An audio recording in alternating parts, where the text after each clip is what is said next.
This is no ordinary track, claimed lives of many.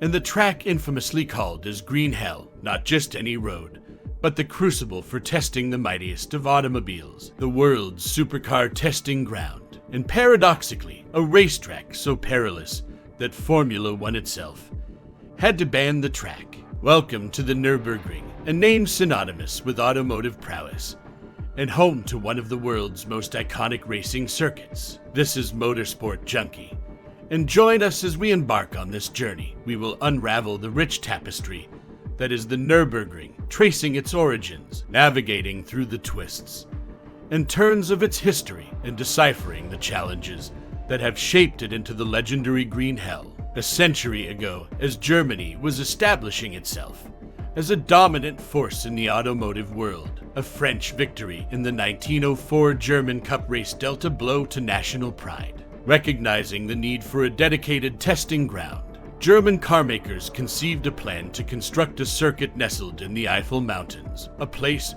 where innovation could thrive and racing craft could be honed. However, the specter of World War I cast a long shadow over these aspirations. By the 1920s, Germany found itself grappling with economic turmoil, and building a racetrack seemed inconceivable. Yet, amidst adversity, the Germans hatched a plan to revive their automotive fortunes. A collaboration between the ADAC and the mayor of Cologne birthed the Nürburgring project, a dedicated racetrack designed to be one of the most challenging in the world. Construction commenced in the early 1920s, and in a few short years, the Nürburgring took its official form. Two layouts emerged: the Nordschleife, a 14.18-mile behemoth, and the Südschleife, a more modest 4.8-mile circuit. For the audacious, both loops interconnected, creating the infamous 17.6-mile gas pump structure, or whole loop. Set against the backdrop of the medieval castle of Nuremberg in the Eifel Mountains, the circuit's twists and turns posed a daunting challenge for drivers and cars alike, boasting around 180 turns in total. The automotive world took notice of Germany's ambitious project, and after seeing the track layout, it was swiftly designated as a Grand Prix circuit. However, what unfolded wasn't just the creation of another racetrack, it was the birth of the most dangerous Grand Prix circuit globally. The inaugural race in 1927 saw Rudolf Caraxiolo clinch victory in his supercharged Mercedes-Benz, marking a triumphant German win. Surprisingly, immediately after this historic race, the Nürburgring opened its gates to the public. For a nominal fee, anyone could drive on the track, a tradition that persists to this day. Yet, tragedy struck early when a fatal crash occurred in 1928, a stark reminder of the dangers lurking within the Green Hell. Nevertheless, the pursuit of speed records continued, with Louis Sharon setting a record averaging 72 miles per hour in 1928. As World War II unfurled, racing activities came to a halt.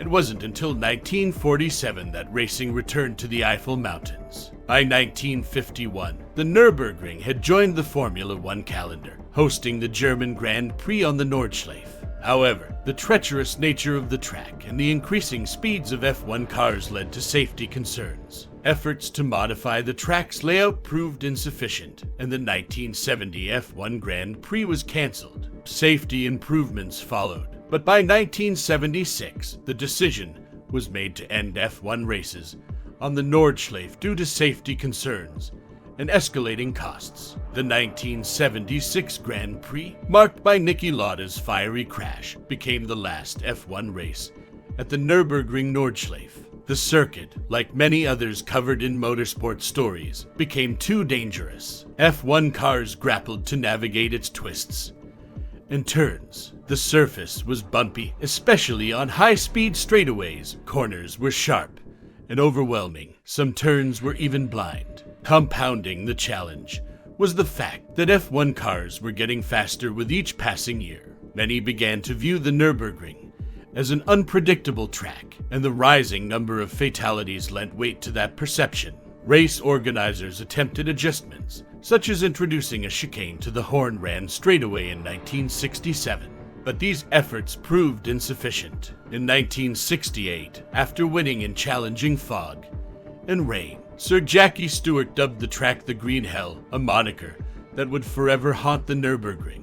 Each passing year seemed to underscore the impossibility of making the German Grand Prix confidently safe. Eventually, drivers and racing teams reached a unanimous decision. They couldn't risk racing at the Nürburgring until substantial changes were implemented. In 1970, the F1 Grand Prix was cancelled. The race organizers, to their credit, persistently pursued safety improvements. Post the designation as the Green Hell, additional safety barriers were added. Some corners were removed to straighten the track, and efforts were made to eliminate the worst bumps that sent cars airborne. Yes, cars used to go airborne on this formidable track. With these modifications, the race returned in 1971, marking a testament to the organizers' commitment to enhancing safety. However, the efforts were in vain. Just 5 years later, by 1976, it all came to an end.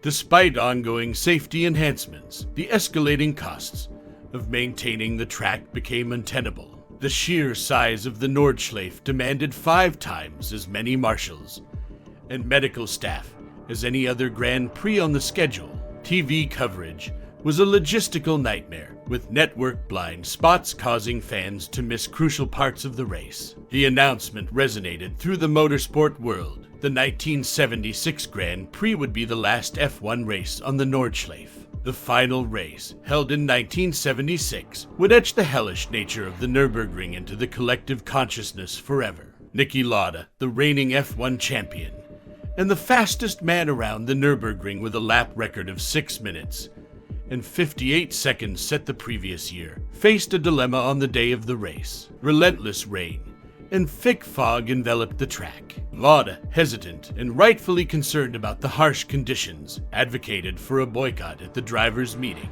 He implored his fellow drivers to stand with him, asserting that the conditions were too severe. However, when the vote was cast, it became evident that the majority chose to proceed with the race, and the boycott fell short by a single vote. Reluctantly, Lauda donned his racing gear to maintain his championship points lead. On the second lap, disaster struck. Lauda's Ferrari careened into the barriers, erupted into flames, and bounced back onto the track, colliding with another driver, Brett Lunger. The inferno engulfed Lauda's car, and he was trapped inside. 4 courageous fellow drivers rushed to his aid, pulling him from the burning wreckage. Yet, owing to the track's size, the fire marshals and medical team were still en route to the scene. Niki Lauda's worst fears materialized before the race's conclusion.